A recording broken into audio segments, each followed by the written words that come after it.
Assalamualaikum warahmatullahi wabarakatuh.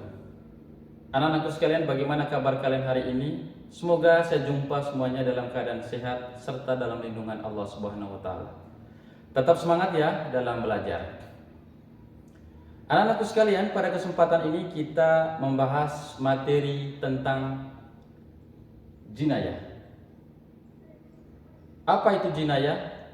Jinayah adalah tindakan pidana. Anak-anakku sekalian, sebelum saya menyampaikan materi jinayah ini, terlebih dahulu Ustadz menyampaikan tujuan pembelajaran yang harus dicapai pada kesempatan ini. Adapun tujuan pembelajaran kita pada kesempatan ini, yang pertama adalah siswa dapat menjelaskan pengertian pembunuhan. Yang kedua, siswa dapat menjelaskan macam-macam pembunuhan. Yang ketiga, siswa dapat menjelaskan dasar hukum larangan membunuh. Yang keempat, siswa dapat menjelaskan hukuman bagi pelaku pembunuhan. Dan yang kelima, siswa dapat menjelaskan hikmah dilarangnya membunuh. Nah, anak-anakku sekalian, mari kita masuk pada materi. Yang pertama adalah pengertian pembunuhan secara bahasa. Pengertian pembunuhan secara bahasa adalah menghilangkan nyawa seseorang.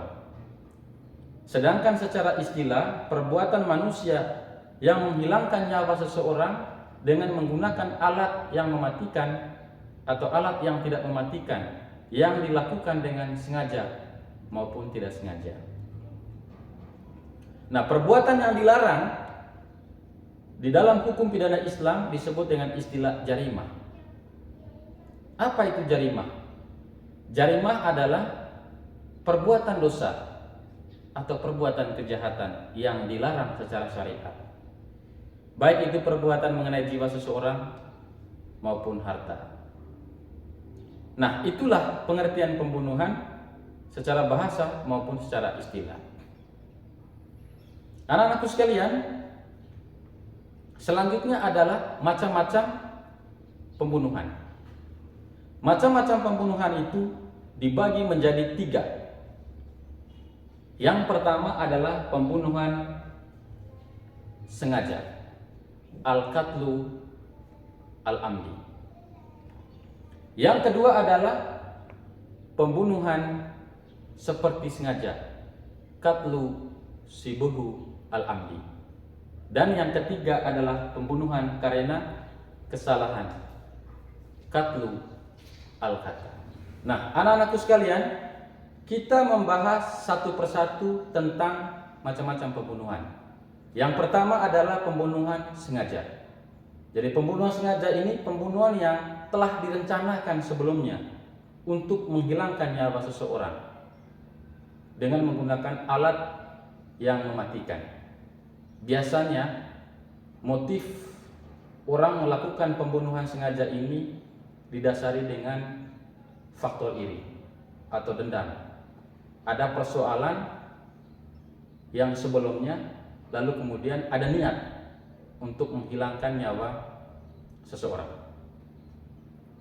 Alat yang digunakan untuk menghilangkan nyawa seseorang adalah pisau, itu alat yang tajam, parang, kayu, batu, itu merupakan alat untuk menghilangkan nyawa seseorang. Itu pembunuhan sengaja. Lalu yang kedua adalah pembunuhan seperti sengaja, qatlu sibuhu al-amdi. Pembunuhan ini adalah yang tidak direncanakan, yang tidak ada niat, akan tetapi dengan perbuatannya itu menyebabkan orang meninggal dunia. Misalnya meninju orang bukan di tempat yang mematikan. Misalnya meninju di badan kita ini, tetapi dengan perbuatan kita bisa menghilangkan nyawa seseorang. Itulah pembunuhan seperti sengaja tadi. Lalu yang ketiga adalah pembunuhan karena kesalahan. Pembunuhan karena kesalahan ini pembunuhan yang tidak ada niat untuk menghilangkan nyawa seseorang. Misalnya seseorang ini pergi berburu rusa, pergi berburu dosa, mencoba untuk membidik sasarannya, namun salah sasaran yang dituju, mengenai orang yang lewat, menyebabkan orang meninggal dunia. Atau melempar buah, ya, dengan tujuannya ke buah, namun mengenai orang yang lewat, hingga menyebabkan meninggal dunia. Nah, itulah pembunuhan karena kesalahan. Selanjutnya adalah dasar hukuman larangan bunuh. Adapun dasar hukuman larangan membunuh adalah terdapat dalam Quran surat Al-Isra ayat 33. A'udzu billahi minasyaitonir rajim. Bismillahirrahmanirrahim. Wala taqtulun nafsal lati haramallahu illa bil haqq. Wa man qutila mazluman faqad ja'alna li waliyhi sultanan fala yusrif fil qatli innahu kana mansura. Shadaqallahul azim. Dan janganlah kamu membunuh orang yang diharamkan Allah membunuhnya, kecuali dengan suatu alasan yang benar. Barang siapa yang dibunuh secara zalim, sungguh kami telah memberikan kekuasaan kepada walinya, tetapi janganlah walinya melampaui batas dalam pembunuhan.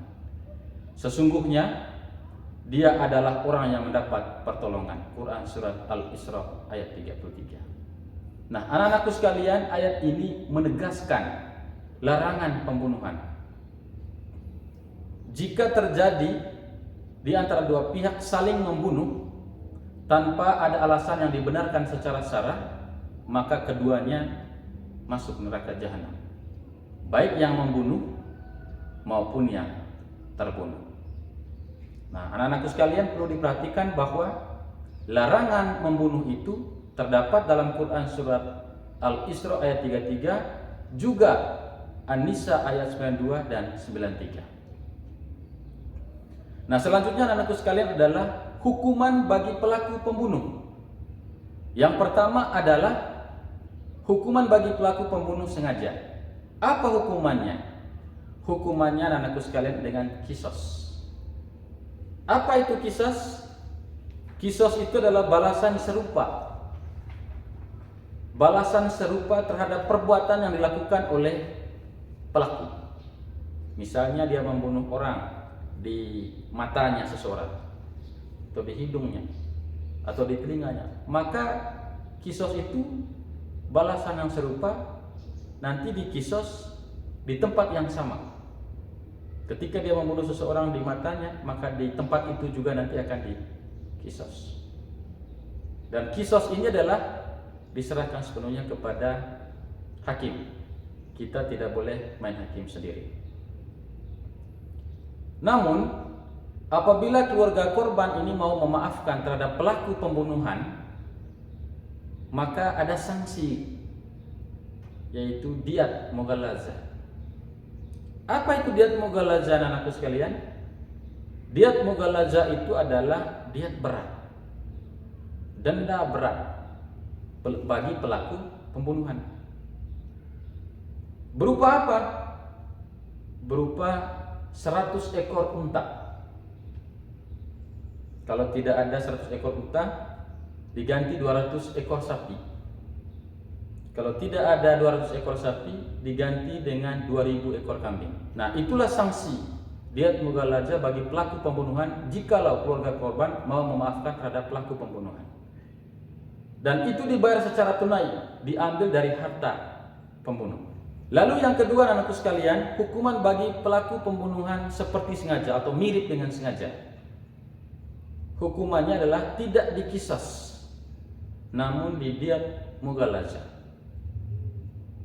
Denda yang berat. Denda yang berat ini dibayarkan kepada keluarga korban, dan itu bisa dibayar secara bertahap selama 3 tahun, berupa 100 ekor unta, atau kalau tidak ada 100 ekor unta, 200 ekor sapi, atau 2000 ekor kambing. Nah, dan dibayarnya secara bertahap selama 3 tahun. Itu hukuman bagi pelaku pembunuhan seperti sengaja. Nah, sedangkan hukuman bagi pelaku pembunuhan karena kesalahan tidak dikisas, tetapi didiat. Diatnya adalah diat mukhaffafah, diat ringan. Diat ringan ini cukup dengan 20 ekor unta, diserahkan kepada keluarga korban, diambil dari harta keluarga pembunuh. Lalu bisa dibayar secara bertahap, ya selama 3 tahun. Nah, anak-anakku sekalian, itulah hukuman bagi pelaku pembunuhan.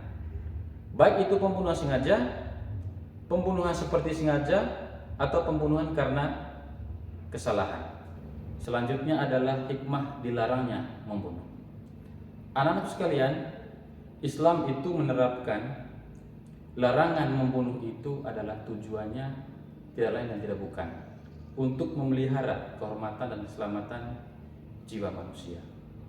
Pelaku pembunuhan itu diancam yang seberat-beratnya ketika dia melakukan perbuatan zarimah yang dilarang secara syariat. Hal ini dijelaskan dalam firman Allah dalam Quran surat An-Nisa ayat 93. Dan barang siapa yang membunuh seorang yang beriman dengan sengaja, maka balasannya adalah neraka jahanam. Dia kekal di dalamnya dan Allah murka kepadanya, melaknat dan diberi azab yang sebesar-besarnya. Nah, itulah hikmah larangan membunuh. Anak-anakku sekalian, saya mengajak kepada kalian semua untuk jangan sekali-sekali kita terjebak pada perbuatan jarimah, perbuatan yang dilarang oleh Allah Subhanahu wa taala. Marilah kita sama-sama kuatkan iman kita agar kita tidak terjebak pada perbuatan-perbuatan yang dilarang secara syar'i. Anak-anak sekalian, demikianlah penyampaian materi saya pada kesempatan ini. Semoga ada nilai manfaat, ada nilai barokahnya bagi anak-anakku sekalian. Dan minggu depan kita akan masuk materi yang kedua, yaitu penganiayaan. Terima kasih. Assalamualaikum warahmatullahi wabarakatuh.